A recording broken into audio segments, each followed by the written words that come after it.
Bonjour, bienvenue sur Jeff Photographie. La netteté et le piqué sont deux termes que l'on emploie souvent pour qualifier la qualité d'une photo.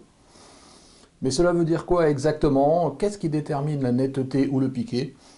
Est-ce que mes photos sont nettes? Bon, c'est des questions qui reviennent souvent et sur lesquelles on va essayer d'apporter des éléments de réponse dans cet épisode.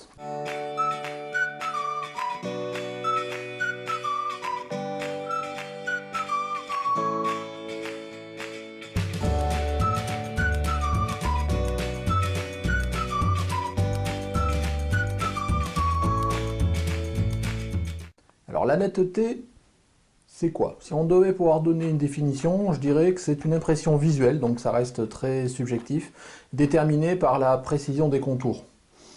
En photographie numérique, ça dépend de la qualité de l'objectif et de la qualité du capteur. Le manque de netteté, souvent, est dû à une mauvaise mise au point, à un flou de bouger, à une erreur de façon générale dans la prise de vue de la photo. En complément, le piqué, c'est une notion qui est utilisée en photographie, mais aussi en cinéma, je crois, pour désigner la qualité d'une image. Donc plus elle sera piquée, plus on considérera que la netteté sera grande. Donc comme vous le voyez, tant la netteté que le piqué sont vraiment des notions relativement subjectives et qui peuvent dépendre d'une personne à l'autre et essentiellement aussi d'une photo à l'autre. Souvent, le piqué va dépendre de la qualité de l'objectif. Un objectif lumineux aura en général un bon piqué. Et il est communément admis qu'un objectif de focale fixe a un meilleur piqué qu'un zoom. Pour avoir un bon piqué, il faut utiliser une ouverture qui n'est ni la minimale ni la maximale. Souvent, il est communément admis que le meilleur piqué pour un objectif est obtenu vers 5, 6, 8. Par contre, il peut souvent être dégradé à l'ouverture maximale et à la fermeture maximale. Généralement, au-delà de f16, on commence à dire que le piqué commence à se dégrader. Donc comme on le voit, quand je parle de piqué, on parle souvent de qualité d'objectif. Donc c'est une notion souvent utilisée pour qualifier la qualité d'un objectif et qui est en rapport avec la netteté. Et souvent, le piqué est meilleur au centre et se dégrade plus ou moins au fur et à mesure qu'on s'éloigne du centre, donc que l'on va vers les bords. Alors, avec tout ça, qu'est-ce qui contribue à la netteté d'une photo? D'abord, il y a toute la partie de la gestion du flou de bouger. Alors pour cela, qu'est-ce qu'il faut faire? Bon, je pense que vous connaissez déjà les conseils. Il faut bien tenir son appareil. Il faut éventuellement le mettre sur trépied. Il faut avoir la bonne position. Avoir les coudes serrés quand on tient son objectif. De façon générale, il faut ici éviter de respirer au moment où on enclenche. De façon générale, tous les mouvements parasites qui entraînent un flou de bouger. Autre élément qui intervient dans la netteté, c'est la vitesse d'obturation. Alors cette vitesse, elle dépend aussi de la focale. Donc la règle communément admise, c'est qu'à partir du moment où la vitesse est inférieure à l'inverse de la focale, on peut considérer qu'on peut être amené à avoir du flou de bouger. Alors c'est vrai en full format, c'est-à-dire pour un 50 mm, à partir de 1/50 de seconde, on considère qu'on peut être à même d'avoir un flou de bouger. Au-delà, 1 centième, 1 200e, normalement on ne devrait pas en avoir. Donc si on compte, on ramène ça en APS-C, ou un facteur de crop.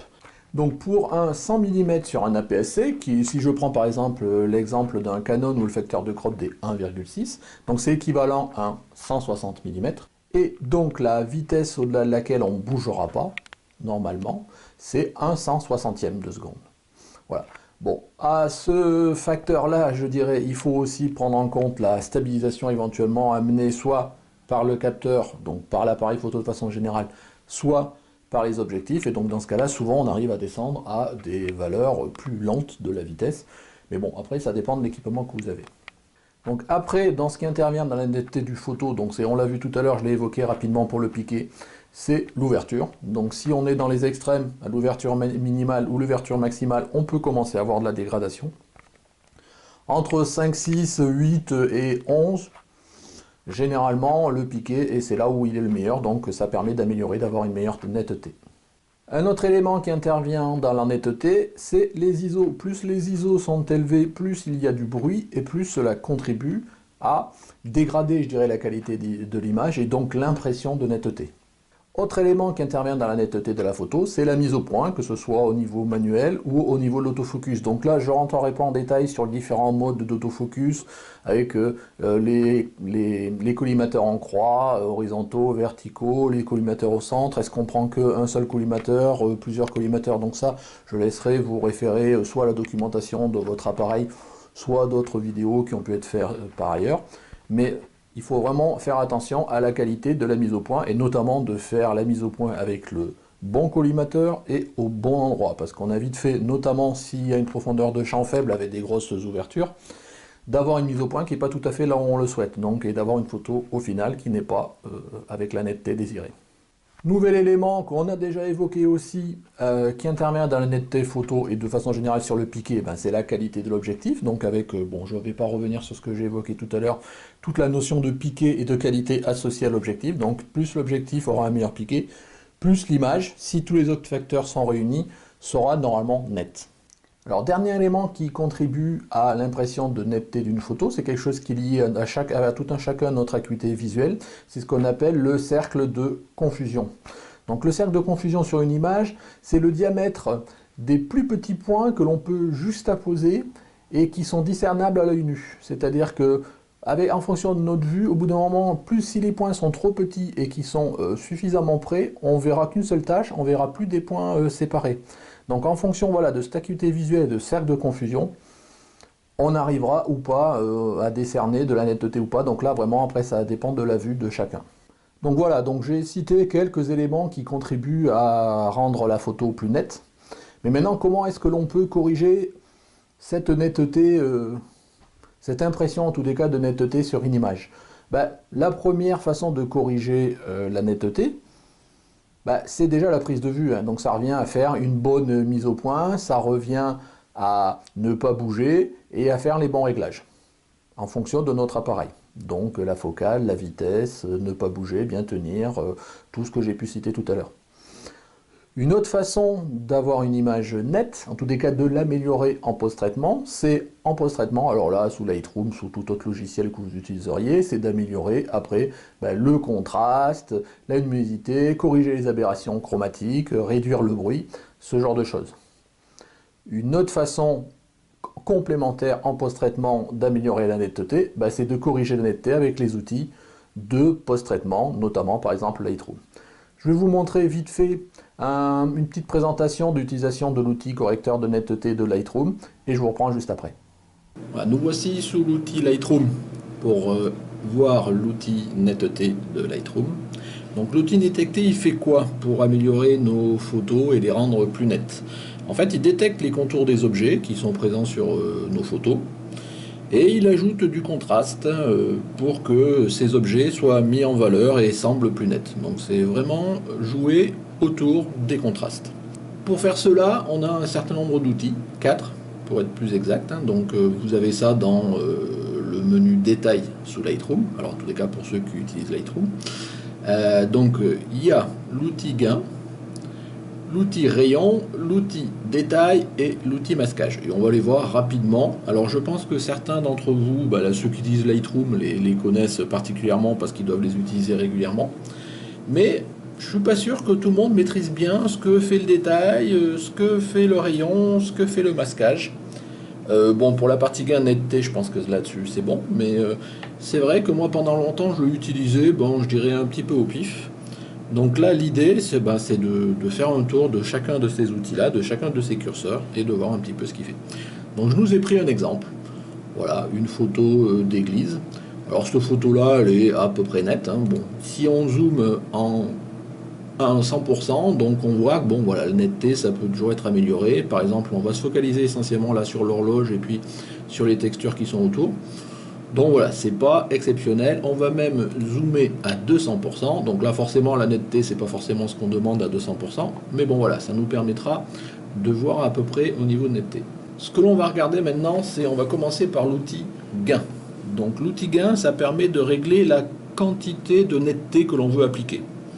Voilà, donc plus il sera élevé, et plus les contours seront renforcés et contrastés. Alors c'est sûr que si on le met complètement à droite, donc à 150, Là, vous pouvez voir, j'espère que ça rend bien sur la photo. Là, on introduit un bris pas possible et là, ça dénature complètement la photo. Donc, généralement, moi, personnellement, je dépasse jamais 70, vraiment si je veux récupérer 80. Mais guère plus. Donc là, bon, on va mettre un petit, voilà, 77, bon, quelque chose comme ça.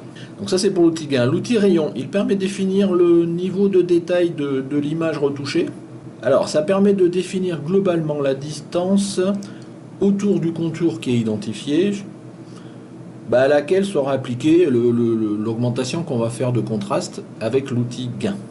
Alors bon, certains recommandent de ne pas dépasser 1,5, donc l'outil gain, si vous voyez, il est là. Donc il peut se régler de 0,5 à 3. Alors si on regarde l'effet sur notre horloge, donc à 0,5 on voit que ça rajoute, ça lisse un petit peu les contours. Ça nous donne une image qui est peut-être un peu plus nette mais plus lissée, donc légèrement plus floue. Si à l'inverse on monte à carrément 3, donc là on voit que les contrastes sont plus marqués. Mais bon, l'image est peut-être un peu plus bruitée, un peu trop contrastée. Donc 1,5, donc la valeur recommandée souvent par certains. Voilà, on va se mettre en 1,5. Voilà, c'est une valeur médiane. Je pense que vraiment c'est quelque chose qu'il faut moduler en fonction du sujet. Si on fait un paysage avec beaucoup de petits éléments détaillés que l'on veut mettre en évidence, j'aurais tendance peut-être à dire qu'il faut monter le rayon. Voilà. Si par contre on fait quelque chose qui n'est pas forcément trop détaillé, un visage ou autre, où on ne veut pas forcément mettre en évidence tous les détails, peut-être lisser un peu plus en descendant. Donc là après ça restera à votre discrétion, forcément c'est qu'une question, chacun doit s'approprier les réglages et voir quels sont les meilleurs pour lui. Donc voilà pour l'outil rayon. Après, nous avons l'outil détail ici. Donc l'outil détail, ça permet de définir l'intensité du contour, de ce qu'on a vu tout à l'heure. Il permet globalement de définir combien d'éléments seront pris en compte par l'outil netteté. Voilà. Donc quand on le met au minimum, voilà, on voit qu'on est un petit peu flou. Donc en tous les cas, on est toujours voilà, un peu net, mais pas toujours un petit peu flou. Si on le met au maximum, là on voit que globalement la netteté est appliquée partout et du coup ça introduit beaucoup de bruit. Alors je ne sais pas si ça ressort à l'écran, mais ça introduit beaucoup de bruit. Pour l'outil netteté, pour l'outil détail, excusez-moi, on peut utiliser en même temps que l'on règle le curseur, on peut appuyer en même temps sur la touche Alt. Donc c'est ce que je fais là. Voilà. Et quand on appuie sur la touche Alt, voilà, ça nous permet de voir l'effet que peut avoir le rayon sur les zones contrastées qu'il a pu identifier. Donc on voit bien que là, quand je suis au minimum, il s'applique sur pas grand chose. Et on voit que les détails seront vraiment les grosses zones de contraste qui seront impactées par la partie netteté. Et plus on augmente, et plus il y a des parties de détails justement qui apparaissent et donc qui seront pris en compte dans la partie netteté, jusqu'au maximum à 100, où là, pour le coup, toute la photo va être prise en compte, quitte à introduire du bruit. Donc bon, je pense qu'un bon réglage, ça dépend toujours pareil de ce que l'on veut faire. Moi, généralement, j'essaye de ne pas dépasser 50. C'est toujours pareil, c'est une question d'appréciation. Donc, à vous de voir. Le dernier outil, c'est l'outil masquage, alors qui permet de définir vraiment la zone dans votre photo sur lequel s'appliquera les effets de netteté. C'est un peu l'équivalent d'un masque de fusion sous Photoshop. Alors toujours pareil, donc l'outil masquage, c'est un curseur qui se règle de 0 à 100. Si vous appuyez en même temps sur la touche Alt, vous allez pouvoir voir quand il est à 0, voilà, hop, j'appuie maintenant, la photo est toute blanche. Donc ça veut dire que toute l'image sera impactée par les réglages de l'outil netteté. Si on monte petit à petit, alors je vais reculer la vision de l'image, voilà, pour regarder, voilà, si je reprends à 0, voilà, on voit toute ma photo. Et plus je monte, et on voit que petit à petit, il filtre les éléments sur lesquels sont appliqués. Donc là, typiquement, là, on voit le ciel, il est tout noir, donc ça veut dire tout ce qui est blanc, ça sera impacté. Tout ce qui est noir ne sera pas impacté. Donc typiquement, par exemple, les réglages de netteté ne seront pas appliqués au noir, ça évitera au ciel. Cela évitera par exemple de rajouter du bruit dans le ciel, ce genre de choses. On n'a pas forcément de netteté, de besoin de netteté sur le ciel. Voilà. Et plus j'affine, et plus ça va se contenter de éléments très marqués. Voilà, donc si je me mets là, on voit surtout que la netteté va surtout s'appliquer au contour de l'église et pas forcément aux détails plus fins. Plus je diminue, plus ça s'appliquera. Voilà, donc à vous de voir maintenant en fonction de votre photo. Est-ce que je l'applique partout? Est-ce que je l'applique quand une petite partie? Donc là c'est pareil, souvent moi j'essaye de régler, souvent les réglages sont des valeurs intermédiaires, du style dans les 50. Pour voir la partie avant-après de vos réglages et pour essayer d'affiner, ce que vous pouvez utiliser, c'est ici, la partie alternée, le avant-après de votre photo. Donc ça permet de voir avant-après, donc là, bon, avant-après tout court de la photo, donc là pour l'instant, dans cette photo-là, je ne touche que la partie netteté, donc c'est vraiment les deux mêmes photos, et vous pouvez zoomer après sur vos photos pour, voilà, on va zoomer sur l'horloge comme on était là, pour voir avant-après les réglages. Donc je ne sais pas si ça se voit beaucoup là, mais avec les réglages qu'on a pu mettre ici, voilà le avant de cette partie de l'église avec l'horloge, et voilà le après. Donc après on peut toujours affiner. Là on est à 200%, hein, donc on est vraiment dans des limites. Et là vous pouvez toujours regarder, voilà, si jamais j'augmente le masquage, si je le baisse. Voilà, donc on voit, si je prends toute l'image, on voit tout de suite la texture des pierres de l'église qui est tout de suite impactée par les contrastes, et donc ça rajoute du bruit en fait. Si je monte mon masquage, plus je monte, et on voit que voilà, la structure de la pierre n'est pas impactée, donc on reprend sa structure lisse initiale. Donc après ça dépend de ce que vous voulez faire. Donc à vous de voir, il faut vraiment, je pense, jouer avec tous ces curseurs pour arriver à trouver vos bons réglages, mais il faut arriver à maîtriser aussi et comprendre ce que fait chaque curseur. Voilà, donc au final, la netteté d'une photo, ça dépend de quoi? Alors ça dépend du style de photo que l'on fait. C'est-à-dire que la netteté d'un paysage, c'est pas pareil que la netteté d'un portrait, en tous les cas dans ce que l'on veut faire. Ça dépend du sujet, toujours pareil. Il y a certaines photos qui ne nécessitent pas forcément d'avoir une grande netteté. Par contre, il y en a d'autres où c'est super important. Ça dépend de la perception de chaque photographe. D'abord parce qu'on ne perçoit pas tous, on l'a vu avec le cercle de confusion, la notion de netteté, mais c'est aussi en fonction de ce qu'on veut faire. C'est-à-dire qu'aujourd'hui, deux personnes différentes ne voudront pas forcément, au-delà de la capacité à rendre une image nette, d'avoir le même rendu en termes de netteté, et on ne se satisfera pas tous du même niveau de netteté en termes de rendu. Cela va dépendre de la perception, donc je me disais, de la personne qui regarde la photo, en fonction de sa acuité visuelle, de sa culture, de ce qu'il attend derrière la photo, du fait qu'il s'attendait à ce qu'elle soit nette ou pas.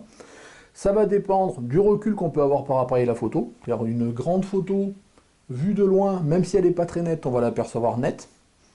Une grande photo, vue de près, si elle n'est pas nette, on va tout de suite s'apercevoir qu'elle n'est pas nette. Par contre, une photo, même pas très nette, si on la regarde, je sais pas, sur Facebook ou sur un petit écran en taille réduite, on va penser qu'elle est nette alors qu'elle l'est pas. Donc c'est vraiment une histoire aussi de restitution et d'impression de vision par rapport à la distance que l'on est par rapport à l'image et de la taille de l'image. Après, bon, qu'est-ce que moi je pourrais vous dire en conclusion? Je pense que se poser la question de savoir si ces images sont nettes, c'est une question qu'on se pose tous. Moi, je me la pose régulièrement. À chaque fois que je fais une photo, est-ce que mes photos sont suffisamment nettes? Parce que il y a toujours la dictature de la photo nette. Donc c'est vrai qu'on essaye toujours de se dire, est-ce que mon image est suffisamment nette? Donc voilà, donc je pense qu'on est tous un peu à courir après cette logique de meilleur objectif qui a le meilleur piqué, meilleure photo qui a une restitution nette. Est-ce que j'ai pas bougé? Est-ce que j'ai fait la bonne mise au point? Est-ce que c'est net là où je voulais que ce soit net? Après, au niveau artistique, on peut très bien vouloir qu'une image, d'abord jouer avec les flous, et après très bien se contenter d'une photo qui ne soit pas nette, parce qu'aujourd'hui, il vaut mieux une belle photo pas tout à fait nette qu'une pas belle photo très nette. Donc c'est toujours pareil. Donc c'est vraiment, je pense que c'est vraiment quelque chose qu'on voit, la netteté, c'est quelque chose qui est très subjectif, qui ne doit pas être dicté par des gens bien pensants qui nous disent que la photo doit être comme ci, pas comme ça. C'est vraiment en fonction de ce que l'on veut restituer. Il y a des fois on voudra que ce soit net, des fois on voudra justement que ce soit pas net. Des fois on se contentera d'une netteté approximative parce que d'abord on regardera peut-être la photo de loin donc ça nous gêne pas. Peut-être parce que c'est pas tout à fait, c'est pas grave par rapport, on voulait passer un message, avoir une émotion autour de la photo et le fait qu'elle soit pas strictement nette, c'est pas forcément gênant. Bon, je pense qu'on peut très bien avoir de belles photos qui ne sont pas tout à fait nettes. Donc voilà, voire même des belles photos qui sont complètement floues à partir du moment où on le fait exprès. Donc voilà pour un peu cette présentation et de ce sujet sur la netteté des photos et le piqué de façon générale. On voit que c'est une notion qui est très subjective. Et vous, qu'en pensez-vous? Est-ce que vous êtes un fanat, un féru de la photo nette à tout prix, de l'objectif le plus cher qui permet d'avoir la photo la plus nette? Est-ce que vous contentez de matériel qui va peut-être moins piqué, mais l'important pour vous, c'est le rendu de la photo globale? Est-ce que même si la photo est floue, à partir du moment où, bon, c'est pas un flou vraiment style de bouger ou pas, où là, je pense qu'il faut vraiment qu'on combatte tout ce qui nous amène à faire des flous de bouger. Mais à partir du moment où la photo a pas rendu un piqué exceptionnel, est-ce que c'est grave ou pas?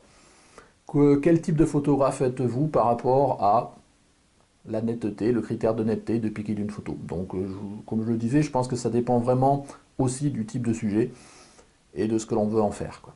Voilà, donc se termine cet épisode sur ces bonnes paroles. Donc n'hésitez pas, si vous avez des commentaires, à me les mettre en commentaire, comme d'habitude, hein. Si vous avez aimé cet épisode-là, un petit pouce bleu. Si vous n'êtes pas abonné, écoutez, je vous engage à vous abonner. Dans tous les cas, merci de m'avoir suivi. Et puis, écoutez, on se retrouve pour un prochain épisode. Merci. Au revoir.